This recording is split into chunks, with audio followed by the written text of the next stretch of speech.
Raider Nation, what is going on? Coming to you with a little video tonight to get you guys prepared because roster cuts, right?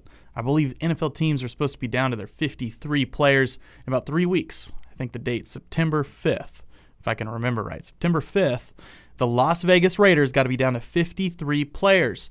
And for the first time in a long time, I feel like we have some tough decisions. And of course, facing the unprecedented times that we're dealing with right now, choosing how many players to keep at certain positions, I think changes a little bit. So I'm going to be going based off of things that I'm hearing inside the building. Of course, just highlights from what we're seeing of players standing out at camp, different things that are, going on over there in Henderson. I'm just kind of basing my projections on. In no way is this fact. I'm going to give some different options of what could happen and how things could change. But this is how, if I had to put myself in the shoes of Mike Mayock and John Gruden, this is how I would design my 53-man roster for 2020. And let's quit messing around. Let's get into it.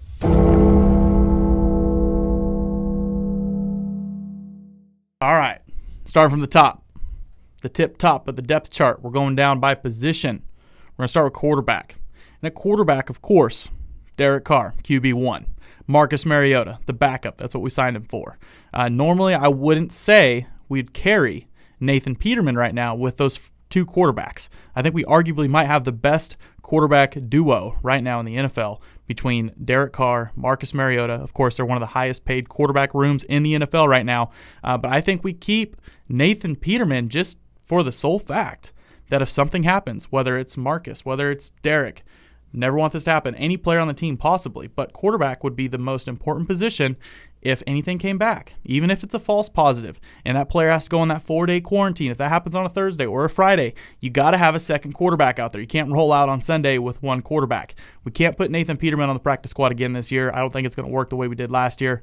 Luckily, just so happened last year he got injured, right? So he just so happened to be able to get through 2019 not getting signed. So this year, if we want to keep him, I think we got to put him on the roster.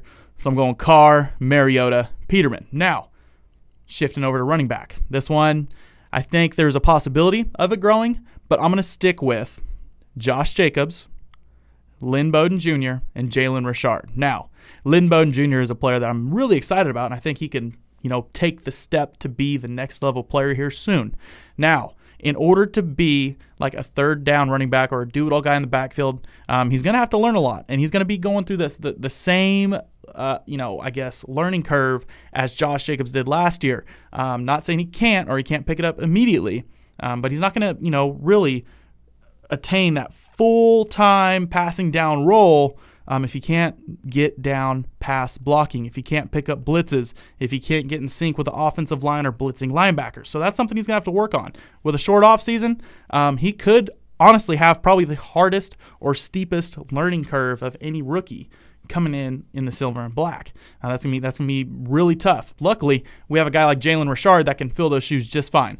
Jalen Richard is an amazing blocker out of the backfield, and of course, we've seen he's got quite the connection, quite the chemistry with Derek Carr. So Josh Jacobs, Lynn Bowden Jr., Jalen Richard, and of course, we're gonna be going with ALEC at fullback. I'm gonna count him as the backfield because I see him kind of upgrading his role this year. I see him being more of a ball carrier. I see him getting receptions out of the backfield. We've seen some of the work that he's been doing this offseason, and I think ALEC can fill that bigger back goal line role, if not for Josh Jacobs. Josh Jacobs can do that just fine as well. So I think we spread out just fine between those four guys in the backfield. Now we're going to shift over to what I believe is maybe the hardest position to kind of break down, and I feel like every year we have this sense like, whoa, man, our wide receiver room is just absolutely packed. We have so much talent. How do we make cuts?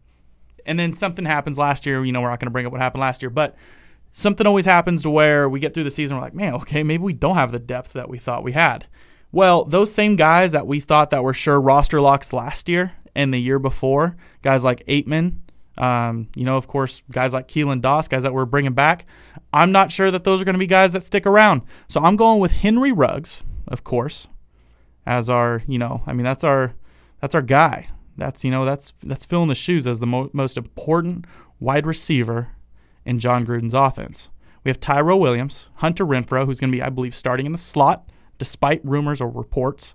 Brian Edwards is going to be sniffing on the heels of a starter. He's gonna get quality reps out there on the field, out wide, guaranteed. Him, Tyrell Williams, he can be mixing it up with Henry Ruggs. Henry Ruggs can be moving into the slot at times, getting snaps in there for Bryan Edwards. Red zone Bryan Edwards could be amazing. Zay Jones, a guy that's been growing a connection with Derek Carr all offseason. I see him as a roster lock. And then I think there's a chance, and I think that there's an ability where we can now carry 7 wide receivers this year, and Nelson Aguilar and Rico Gafford. And I say we carry 7 just because Marcel Aitman and Keelan Doss, I'm not sure if they're going to be able to make it to the practice squad. I don't see it. If Rico Gafford goes to the practice squad, I don't think he makes it either. So we got to pick somebody that we're going to be able to keep. We have to be able to keep him. And I think that's going to be Rico Gafford. Whether he's activated every Sunday, that's going to be up to the health of the rest of our wide receiver room. I think we, at least dress out 6 wide receivers. But I'm going to say Rico Gafford is going to crack this roster. He's finally – he wasn't a full-time wide receiver his entire career. He just shifted over whatever it was kind of last year full-time and has been learning the position. So Ruggs, Williams, Renfro, Edwards, Jones, Aguilar, and Gafford are going to be the guys I'm going with. Now, shifting over to the tight end room. And the tight end room was really good last year and is now, I believe, even better this year. Of course, we got Darren Waller. Darren Waller, all-pro wide receiver, basically a wide receiver, tight end, catches the ball, moves like a wide receiver, absolutely amazing. Foster Moreau, coming back off injury, red zone threat.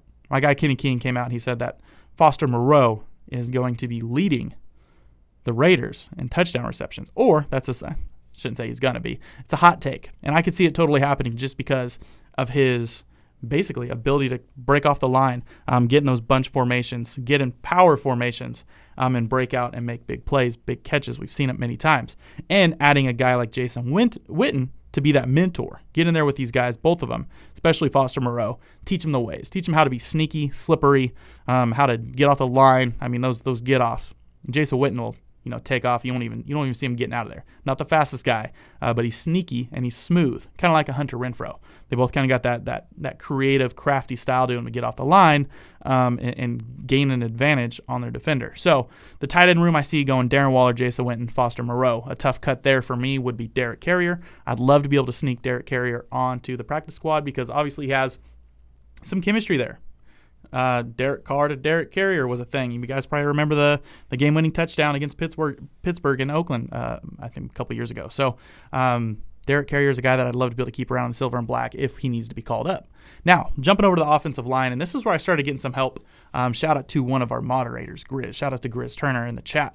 He helped me. We actually went through and kind of reviewed this all together before I put it out. That's my guy. He's very knowledgeable whenever it comes to position breakdowns and making sure we're stacking up the right amount of players in the right ways to fit our scheme and what size guys in exact what positions. Just because they're linebackers and defensive linemen or interior linemen, outside linemen, there's more to that. Strong side, weak side, 1T, 3T defensive tackles, and he understands all those things and decided to double check. So my first help was here on the offensive line, and obviously I think we just roll with the chemistry and what we had last year. That's starting at left tackle, Colton Miller. Colton Miller, I'm hearing, is having a great camp. I think he's going to take another leap forward after a healthy year last year. I think he took a step forward, big step forward last year. Played solid. Yeah, I gave him some sacks at crucial times, but that's all stuff he's going to clean up. I see this as a second real year as a pro just because of the health and, kind of the mind games and having a good unit around him. Richie Incognito coming off a huge year, only going to get better at this point. Rodney Hudson, the stud, there's nothing else to say. All he does is get snubbed, but this is the year whenever we put together some wins, our center, Rodney Hudson, is going to be the guy that's going to finally get the recognition that he deserves as the best center in the league. And right next to him, big man, Gabe Jackson. I think it is a great part of this unit. He came back last year off injury, played okay. Wasn't the Gabe Jackson we were used to. But after a full, healthy offseason, I think Gabe Jackson can return to true form. And then jumping over to Trent Brown. Trent Brown, another guy that didn't finish the season the way we wanted. Super talented, big dude, great dude. Got to have him there. Trent Brown is going to be a guy that really, along with some of these like Rodney Hudson, Richie Incognito, Colton Miller can get into that conversation. Pro Bowl caliber guys. I'm going to say it. This starting unit right here, these 5 guys, have all the potential to be the best offensive line in the league. I believe we're maybe the second highest paid offensive line right now, and there's no reason we can't be the best in production. So shout out to those guys. We got a second unit here, and I think, you know, they're pretty well put together. David Sharp, which was kind of our swing tackle last year. John Simpson, if you recognize our recent draft pick, mid-round draft pick.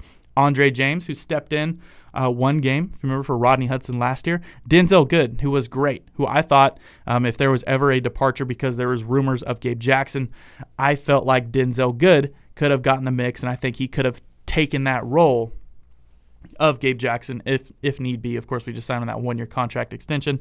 Going to see what we get out of him. And Sam Young. Sam Young is a guy now that is, while Trent Brown has been missing camp, I think he's been out about a week, David Sharp hasn't been taking those reps at starting right tackle. It's been Sam Young. So Sam Young, I think, is a for sure lock as the one, you know, insert swing tackle that we have. David Sharp would be the only other guy I see on the bubble. And a tough cut for me would be Eric Kush, a guy we just signed. Kush, number 69, Rupture Raider Nation already loved him just for his jersey, but unfortunately that's who I have kind of as a tough cut for me. And I could see these tough cuts. Whenever I say tough cut, I could see a possibility of him still being a Raider and another move at another position somewhere else on the roster. Now, jumping over to the other side of the ball, defense. I'm going to start with the defensive line, a unit that went from very bad in 2018 to middle of the pack last year, and I think is ready to take another step forward. With the growth of Max Crosby, who, I mean, Max, come on now, he's fully, I mean, he's not fully developed because there's still room to grow there, but he's developed into what I think is, you know, a little bit more of an NFL defensive end's body. So it's going to be interesting to see that he now has a little bit more of a physical advantage than he did last year. And we're going to see what he can do with that, see if he can capitalize. On the other end, Clelin Ferrell. I'm a guy that is facing a little pressure this year, but I think Clelin Ferrell, although I'd love to see another addition to allow Clelin Ferrell to not be a full-time defensive end. I think Clelin Ferrell's ready to make that jump and be a nice, versatile defensive end that put on, if I remember right, 13 pounds. So that's going to be huge for Clelin because that was another thing that he was battling along with Max Crosby. Now we're going to get into their backups, Carl Nassib and Arden Key on the edges. Arden Key, I hear, has been doing great at camp. Of course, we always know he's been a phenomenal pass rusher. Third down situations, he's been the dude. Now he's got to stay healthy. On the interior, this is where I'm most excited about the jump our defensive line has taken. The addition of Malik Collins alone.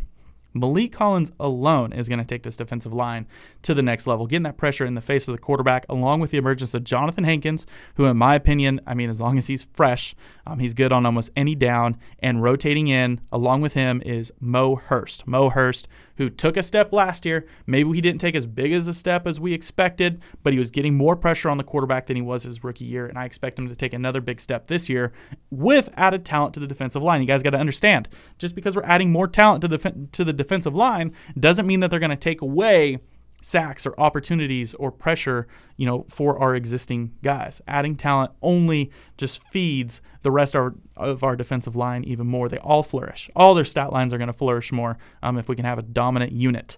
And then the final guy I think that cracks this is going to be Daniel Ross. As much as I'd like to see maybe a 9th defensive lineman, preferably an edge, cough, cough, Jadeveon Clowney or Yannick. Who knows? I mean, come on, bring Jan over here and you know, let's solidify this edge, get a good rotation there. That's what I'd love to see. But for now, this is the 8 that I see at defensive line.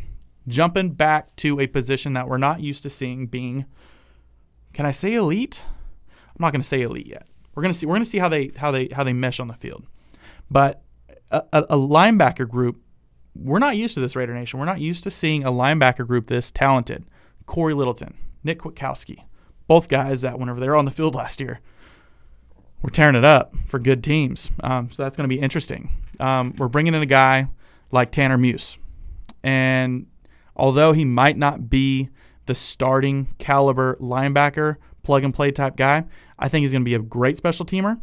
And then a guy like Nicholas Morrow, who keeps coming back, who is that kind of gadget, you know, you get that sub linebacker. He's going to be a dude that's going to still come in on passing downs, I believe. You know, get him, Kwiatkowski, Littleton out there, all 3 of them on the field. I feel like we can cover some players. I feel like on passing downs, that's going to be a good package of linebackers if we don't already just run 2 linebacker sets most of the time, and I think our 2 starters are just going to be Littleton and Kwiatkowski. Now, a guy that I think sneaks on the roster and something that I didn't think was going to be possible this year just because of the shortened camp, and limited amount of seeing these guys play on the football field, is Javon White. And obviously the Las Vegas locals are going to love it. The University of Las Vegas product man, I think, is coming out. He seems like he's on fire. He seems like he's wanting to hit people. Seems like he's getting down. It seems like he's tackling guys, getting after it. He's tough. Getting his helmet blown off, and it don't matter. He's still getting in there. He's making the tackle. And a dude that, even through college, like they could consider him like kind of built like a safety. They seem like, hey, teams talked about, we can almost line him up at corner as athletic as he is. So I see him as like a Corey Littleton type player. I'd love to be able to see Javon White stay on this roster. Don't let him get away. All this hype, you can't try and put him on the practice squad at this point. He's going to be goner. And I know he wants to play for the Raiders. He's fired up. Bring that energy. I want to say Javon White right now is about a lock. And I will say now a tough cut. And whenever I say tough cut, I mean it because he could stay on the roster, and that's going to be Kyle Wilbur. But Kyle Wilbur wasn't a guy that you signed on the team to play full-time linebacker. He was a special teamer. So I see Kyle Wilbur as that tough cut. Now, jumping into corner. Corner is where it's getting hairy. I'm going to pull this up, and you guys are going to question me. And this is just a hunch. This is just how I feel. And looking now, TRAYVON MULLEN and Damon Arnette are going to be our two guys out wide. They're going to be our starters. I can say that. With anything holding them back, those are going to be our two guys. LAMARCUS JOYNER is obviously the veteran that's going to get the crack right there at nickel corner. But AMIK Robertson is going to be sniffing at his heels, and he will be getting snaps. He will be getting reps. There will be big dime packages out there, and AMIK Robertson will be one of those guys that's out there playing. Now, Isaiah Johnson is a guy that I was high on last year. I think he's going to get a good rotation also at outside corner. And then I see a guy sneaking in here that is not, I repeat, this is not Prince Amukamara. And it's going to be KEISEAN Nixon. I think KEISEAN Nixon, Isaiah Johnson, those are going to be the two guys that sneak on the roster as depth. I'm going to say my surprise cut. This isn't even a tough cut. It is a tough cut, but my surprise cut, because a lot of you probably won't agree with me, but I think Prince Amukamara might be on his way out because these young studs are stepping up. They're playing hard. They're playing well. They're playing great for young guys. And we want speed on this defense, guys. 2 years ago, if you told me Prince Amukamara was on the roster, I'd say keep him. Right now, I think last year you allowed like 102.5 passer rating and coverage. It's not going to cut it. We need something better. And I think KEISEAN Nixon and Isaiah Johnson can do that. They're young. Let them develop. Get them the snaps. That's our future right there. So that's how I'm going to wrap out our corner room. Harper, that's another guy. Madre Harper, I'd love to see stashed on the practice squad. Moving back to our final kind of on-field position. That's safety. Jonathan Abram, DAMARIOUS Randall. I see those guys as our two starters. I would not be surprised to see an ERIK Harris in there cracking at some snaps because ERIK Harris is very talented, and he flashed big time last year whenever he got a big role. You saw, he tormented Phillip Rivers. He had a big game, I believe, against the Colts. He had some great games back there at safety. So I'd love to see ERIK Harris get a chance. And Jeff Heath is a guy that can get in there, get some reps as well. He played well last year at Dallas. He has chemistry with Marinelli, and I think he's going to be great on special teams. So I think we have a very solid safety group with some good depth. Two guys that can come in and fill in and have experience in things like that. So I'm very excited for the safety room. Now, wrapping this thing out. Knocking this thing out pretty quick for you guys. 53-man roster. We're just buzzing through it. I'm fired up. These are great dudes. I'm a little surprised. Now, our kicker competition wasn't really a competition. I guess we're just kind of giving the job to Daniel Carlson again. Started the year off great. I was very happy with him last year, even going into last year. The second half of the season kind of fell off a little bit. Hey, buddy, pick your head up, get that confidence going, go out there and get some threes for us. Kick some field goals. Get those extra points. I think Daniel Carlson has all the talent in the world. Now it's just to buckle down, focus, tune out the noise, get out there and score for us. That's going to help us. That's going to help our points per game. A.J. Cole. A.J. Cole, I believe, had maybe the second longest punt of the year last year. It was there. I mean, he had a big leg. Was it consistent all the time? Not necessarily, but could have been a lot worse. I think he was a great punter. Coming out, I believe, undrafted free agent. So coming out, giving him a chance. A.J. Cole, I think, did great. And then the final special teamer that I'm going to add to this list is Trent Sieg, and that's our long snapper. Got to have a long snapper, right? So that's our 53, guys. That's our 53. Like I said, I mean, let me blow this up. I'll give you a whole depth chart. How's that? Not just a 53-man roster. I'm going to give you kind of the depth chart layout. Yes, there's like 12 positions on each side of the ball. That's just kind of for different packages, right? if you have 3 linebackers on the field or if you have 3 corners on the field, right, and 4 defensive linemen, so there's 12 total. If there's a fullback and a slot corner, tight end, just kind of gives you a variation. It's not 11-11, it's 12-12, and that's kind of just how I see guys playing out. And I'm really happy with this roster right now. I'm really happy with the guys, with the 53 that we have lined up in the positions that we do and the skills that they're going to be bringing to the table. So that's it, folks. That's all we got to do. If you made it this far and you haven't subscribed, fix that right now. Hit that subscribe button. Hit them bell notifications. Catch us live. This is dropping now. Of course, I couldn't do a live video because I'm out of town tonight. But we go live every Saturday night at 8:30 p.m. Pacific. And that's, of course, going to transition into post games during the season and some midweek shows, maybe like Wednesday or Thursday night. Haven't solidified a night yet, but it's going to be Wednesday or Thursday night. Probably go live again on those nights during the season. So hope you liked the video. Make sure you hit that like button, hit that thumbs up, subscribe. See you guys next time.